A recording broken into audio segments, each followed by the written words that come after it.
अस्सलाम वालेकुम। आप देख रहे हैं मुबशर लुकमान यूट्यूब चैनल और इस चैनल पे हम जो दिल करता है हम डिफरेंट मौज़ूआत पे बात करते हैं। कुछ दिनों से मैं नोट कर रहा हूँ और ख़ास तौर पे जब से रमज़ान आया तब से मैं बड़ा गौर से नोट कर रहा हूँ कि हम लोग ये रोड पे बहस बड़ी करते हैं। कोई फल बेचने वाला हो, कोई सब्ज़ी बेचने वाला हो, कोई छोटा मोटा वेंडर हो, किसी से आपने कुछ जूत बूट का पॉलिश लेना है, कुछ करना है तो आप उससे बहस कर रहे होते हैं, इसको कम करो, ज़्यादा है, बैंगन उधर इतने के मिल रहे हैं तो इधर इतने के मिल रहे हैं। और जब आप टोटल इस चीज़ का अगर हिसाब लगाते हैं तो शायद आपने को 30 रुपये 40 रुपये कम करा लिए। मुझे नहीं पता कि आमदनी क्या आपकी, लेकिन मैं जिन लोगों की बात कर रहा हूँ उनको इससे फ़र्क नहीं पड़ता। ये वो लोग हैं जो कभी किसी होटल में जाते हैं, रेस्टोरेंट में जाते हैं तो यानी 2000 पर हेड का ये खाना भी ऑर्डर कर रहे होते हैं, जिसमें से आधा खाना जो है वो कह देते हैं पैक करा दो। और पैक कराने का मतलब है कि वो खाना फिर भी ज़ाया ही जाएगा, क्योंकि घर में वो उस वक्त तो पेट भरा होता है, उस वक्त तो नहीं खाना उन्होंने, और बाद में खाना अगले दिन खाना अगले दिन, उनको बासी खाने की आदत नहीं है। तो वो दे दिला दो, ये कर दो, वो कर दो, बहुत कम है कि वो खाना जो है दोबारा से यूज़ हो जाए। अच्छा, फिर उसी होटल में, उसी रेस्टोरेंट में बड़ी लैविश किस्म की टिप्स भी देते हैं, क्योंकि वेटर को पता होता है कि जी मुबशर साहब आए हैं, लुकमान साहब हैं जी, तो वह आके कहेगा लुकमान साहब क्या हाल है। अब लुकमान साहब इज़ ऑब्लिगेटेड कि मैंने इसको कई 100 रुपये टिप देनी है। अच्छी बात है टिप देना, गरीब आदमी की मदद करना कोई बुरी बात नहीं है, लेकिन वो जिस गरीब आदमी से 20 रुपये कम कराए थे रेडी के ऊपर ना, उसने भी कोई उस 20 रुपये से जाके 10 मरले का घर नहीं बना लिया, और उसने भी कोई आलीशान प्लाज़ा, अपना कमर्शियल प्लाज़ा नहीं खड़ा कर लिया।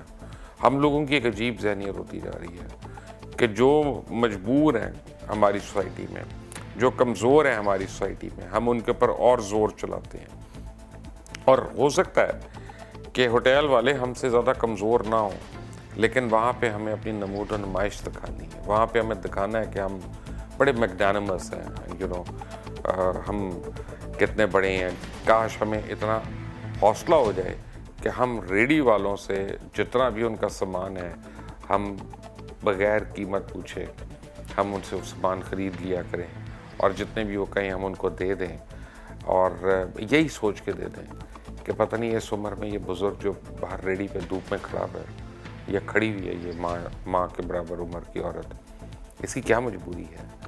इसकी शायद औलाद है, नहीं है, बीमार है, कि इसको इस उम्र में ये मुशक्क़त करनी पड़ रही है, और इसने कितने को पैसे बना लेने इससे पता उससे, यानी वो एंटीबायोटिक की गोली तो वो ख़रीद नहीं सकती वो सब्जियां बेचने के बाद। तो कितने को ये जो हमारी अप्रोच है, अगर ये चेंज हो जाए तो सोसाइटी में हमारे रेस्पाइट हो जाए। आप ज़रूर बड़ी जगहों से खाना लें, आप ज़रूर बड़ी जगहों से आप ब्रांडेड आइटम्स लें, मैं उसके ख़िलाफ़ नहीं हूँ, मैं सोशलिज्म का प्रचार नहीं कर रहा, लेकिन मैं ये कह रहा हूँ कि जो मेहनत कश है उसकी इज़्ज़त करना भी सीख लें। हम क्या करते हैं उसके बरक्स, हम वो फ़कीर जो प्रोफेशनल फ़कीर हैं, मांगने वाले हैं, जो हमारी गाड़ियों के दरवाजे खटखटा रहे हैं, जो लेट के हमें हाथ ऊपर कर रहे हैं, हम उनको फ़ौरन हम पैसे दे रहे हैं। एक तो लोग देख रहे हैं, सारे देख रहे हैं इधर उधर, दूसरा हम we are irritated, we want to get away, तीसरा हम दिखाना है कि हमने दे दिया। पता नहीं किसको, अल्लाह को दिखा रही हैं, औरों को दिखा रहे हैं। But fact of the matter is कि मैं ये तो नहीं कह रहा कि सारे फ़कीर गलत हैं, बट मैं आपको कैटेगोरिकली बता रहा हूँ कि इनमें बहुत बड़ी तादाद जो है वो प्रोफेशनल फ़कीरों की होती है। कभी ये सोचें कि वो उन चौकों पे पहुँचते कैसे हैं, जो अपाहज हैं, जो चल नहीं सकते, जिनकी टांगें नहीं हैं, और वहाँ खड़े होकर मांग रहे हैं, उनको वहाँ लाया कौन है? और अगर आप रात को फॉलो करें या शाम को फॉलो करें, उनकी शिफ्टें हैं बाकायदा 8-8 घंटे की, 9-9 घंटे की, उनको ट्रांसपोर्ट किया जाता है। ज़रा दूर खड़े होकर देखते रहें कि ये कैसे गए हैं यहाँ से। अब वो जिसका हाथ टूटे हुए, जिसकी टांगें नहीं, अल्लाह माफ़ करे, या जिसको नज़र नहीं आ रहा है, जिससे चला नहीं जा रहा है, ये जो प्रेग्नेंट औरत है, तो ये कभी आपने नोट किया कि वो मोटरसाइकिल पे एक बीवी और बच्चा लेके वो खड़ा होता है कि जी पेट्रोल के पैसे ख़त्म हो गए। ये मांगने का तरीका है। वो औरत भी, उसका भी वो दिहाड़ी दे रहा है, उस बच्चे की भी वो दिहाड़ी दे रहा होता है। ये जो बेलचा उठा के एक फैमिली पकड़ के साथ चल रहा था, वो बेलचा भी किराए का है और वो फैमिली भी किराए की है। This is how organized business has become of this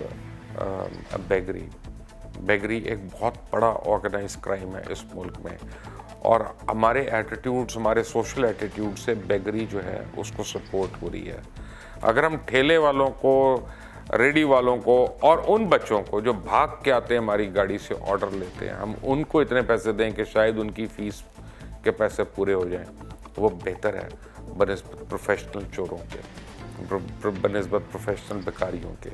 आप रेस्टोरेंट्स में ज़रूर टिप दें, खाना ज़ाया मत करें, या अगर आपने खाना पैक कराना है तो वो अपने साथ पैक कराएं और घर तक आपको यकीनन कोई ना कोई मिल जाएगा जो उस खाने का आपसे ज़्यादा मुस्तहिक होगा। सोचने की बात है। Let's try and implement it. मैं भी करूँगा, कोशिश करूँगा, आप भी कोशिश करें। Until the next time, Allah Hafiz, but do not forget to like this video and do not forget to subscribe and press the bell icon.